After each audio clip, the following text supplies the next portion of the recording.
I'm very happy that I'm here to be able to support when the NHS needs me most.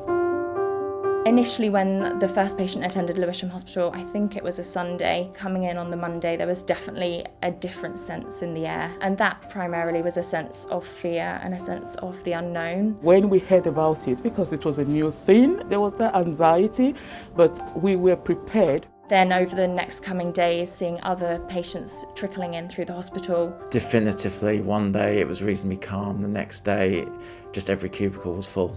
In the first wave, it was more of elderly patients, but this second wave, I have seen younger patients coming in. It shows the peaks of the numbers that we see. Sometimes we have upwards of 4, 5, 6 deaths in one shift, and having to make several phone calls of breaking that bad news to family members.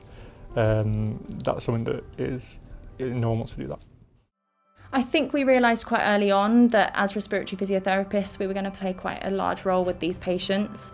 We are helping to support patients with oxygen therapy, making sure that they are on the right amount of oxygen, the right type of oxygen, gradually progressing the amount of strengthening exercises that we can do with them. And then as they get stronger, we help to introduce sort of functional tasks, getting back to taking a few steps and walking.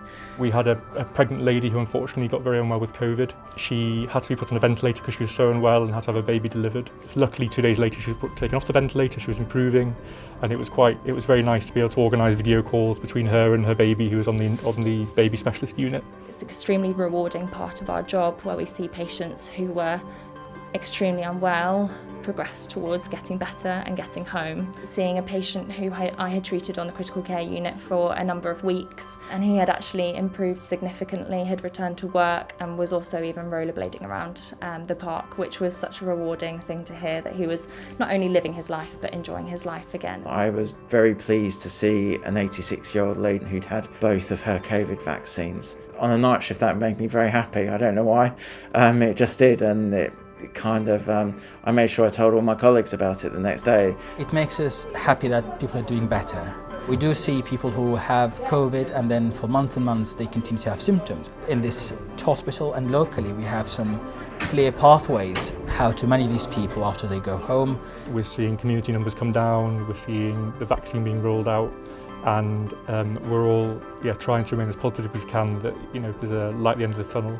We've just got to stay positive and hope that the end is in sight. I think that's our way of getting through it, definitely. Just take each day as it comes.